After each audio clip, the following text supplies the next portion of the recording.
What's up, faves? It's your fave, Miss Renee. You guys, I am back at it again with another good food for your soul video coming up right now.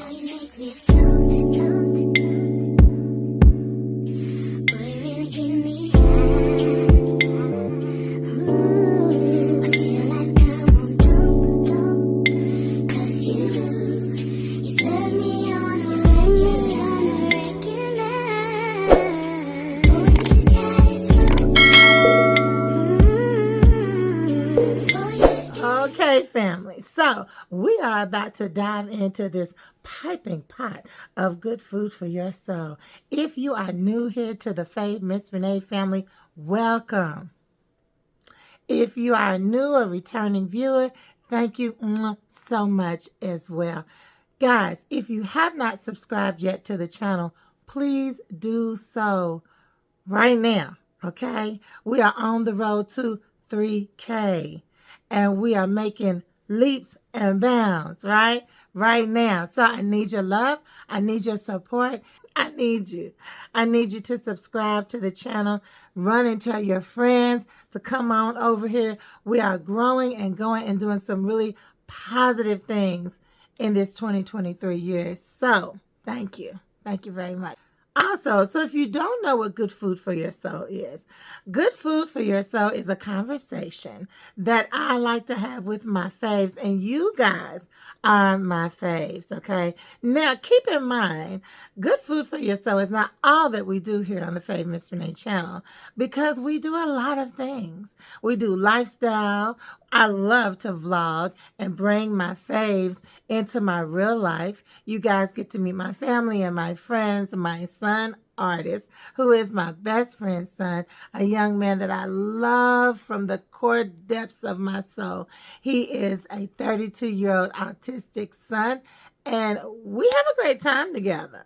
I'm going to tell you, I take my baby everywhere. I'm experiencing life, and so is he. And he's not experiencing life from my lens.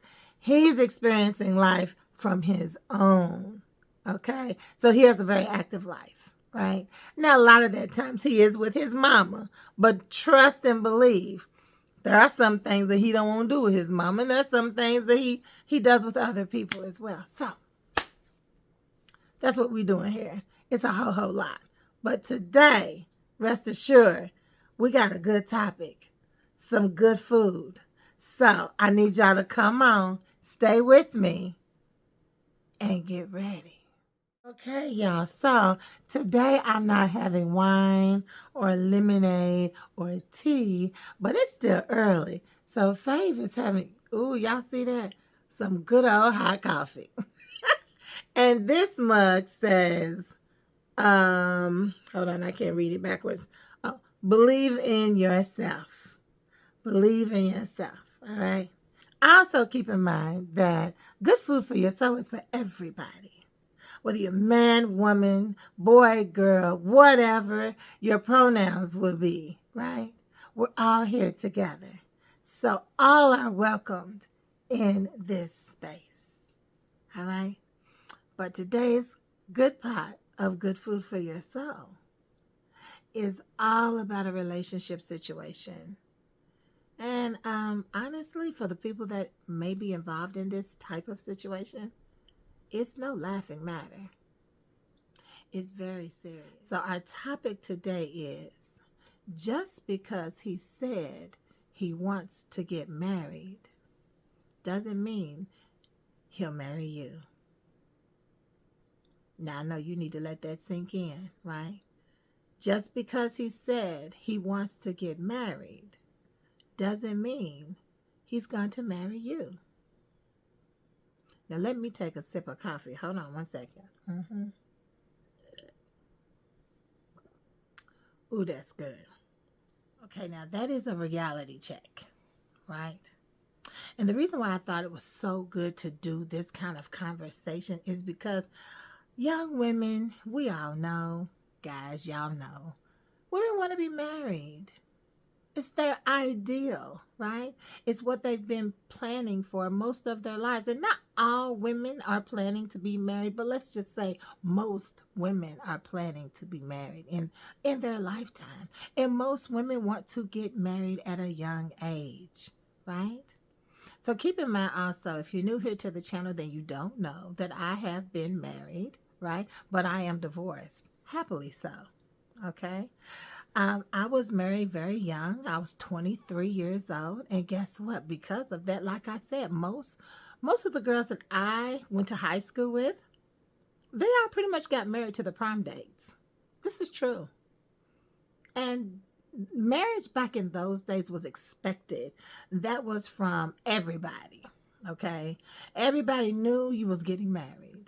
And most of the time you was getting married young. And most of the time you was getting married to your high school love or your significant other for years and years, whatever. So that's just how it was back then. And so there was an expectation, but there was also an understanding that this is the path that we're on, right? We've been dating for a year or more. We're getting married. That's just what it was expected. We've been on this path. We've been dating for a year plus. Oh, we're getting married. And that was just an understanding. And that was just something that people in my generation, people that dated for long periods of time, that was something that was almost for certain. And everybody knew. Now, for the situations today, for relationships today, situationships today, sadly, young ladies still want to be married. But men aren't running down the aisle like they used to. Men aren't so eager to say I do as they used to. There's a lot of pushback.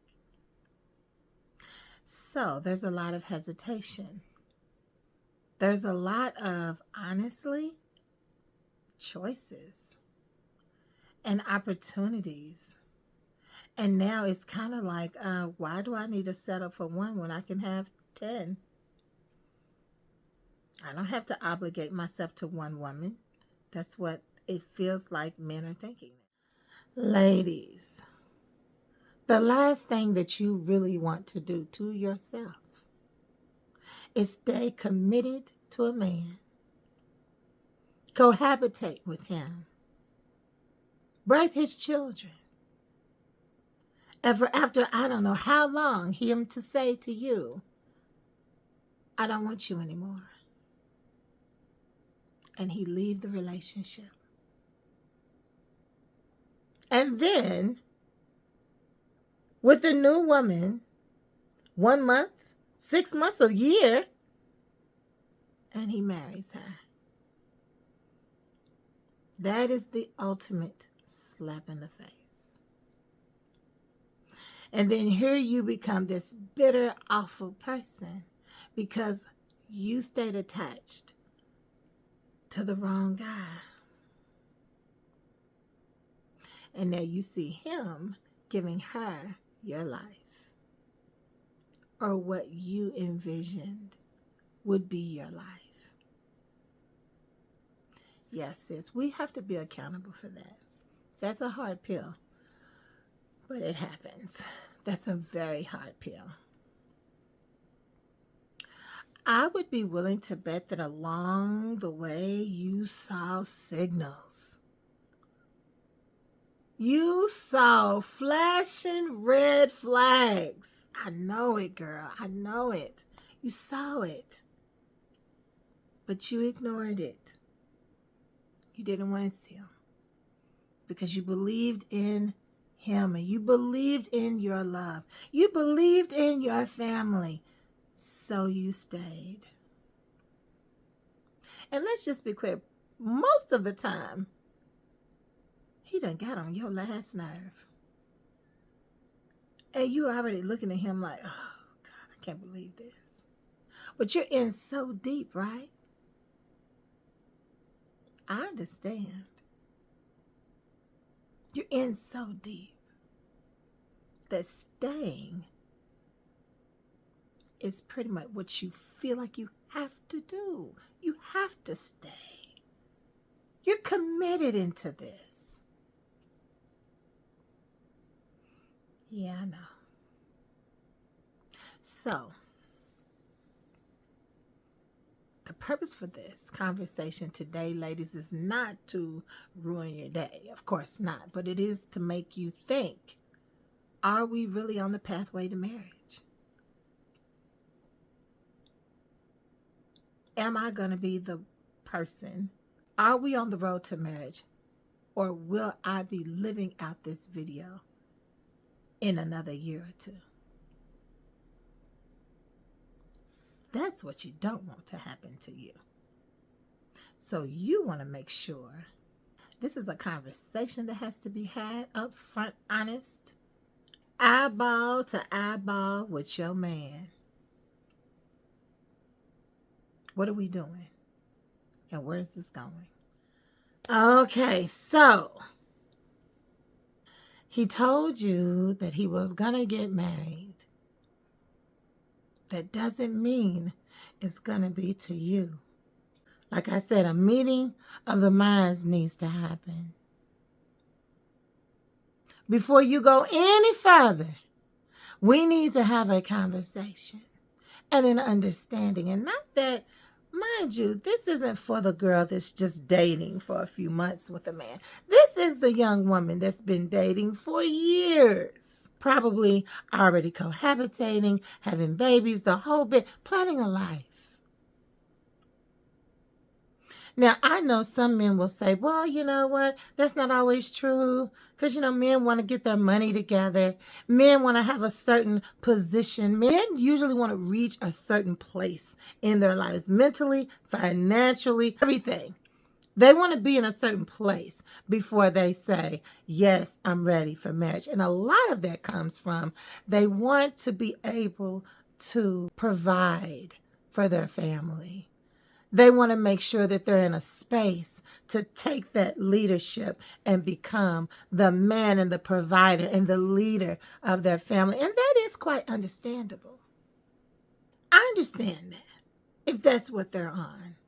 If they are really thinking about trying to better themselves and to make sure that they can lead you properly, I'm okay with that. I'm in agreement with that. But sweetheart, you need to know, like you know, that your man is really your man. And that he's not just out here doing what he feels he can because you're allowing it. The mad day comes when our shit hits the fan and you find out he's cheating or he's left. Then you want to get mad. Then you become this crazy woman, right? But if you stop and think about it, to avoid a situation like that, what's the best thing for you to do, right? How do you advocate for yourself? In a long-term relationship, you need to know what his real true plans are. Don't just keep going with the flow. Don't just think y'all gonna get married just because y'all been together for however many months, weeks, years, whatever. Don't assume that. Have a real conversation that makes sense to you. And if it doesn't make sense to you, say it doesn't make sense to me. We're already here. Why haven't we gotten married? And understanding that marriage, that commitment is such a sacred thing. While we're doing life together, let's really build our life together. Let's go on and receive all the goodness that God has for us, right? Because there's so many blessings that God wants to give us, but some he can't bestow upon us because we're not living up to the expectation that he has already asked of us. If you sit down and you tell your man just that, and he's still, I'm just saying, girlfriend, it's time to shit or get off the pot. And he knows exactly what you mean by that. No way should you invest, give, love, cherish, create all of what you are to a man that won't even commit marriage to you. Yes, I'm old school. If we're going to live together, we're going to benefit from what God wants us to have and do. We're going to be that couple. We can't be a power couple until we are truly united together as one. Okay? And I just don't want to see you hurt. I don't. I really want to see you happy in marital bliss, honey. I want to see it for you, girl. I want it for you more than you know. Okay? So make sure you have that hard conversation. It doesn't have to be hard. Be your pretty self. But have that conversation and make it make sense for both of you. Okay? So as always, my dears, my guys, and my girls, keep your heads up and your eyes wide open. Mwah! I love you much, and I'll see you on the next video. Bye-bye.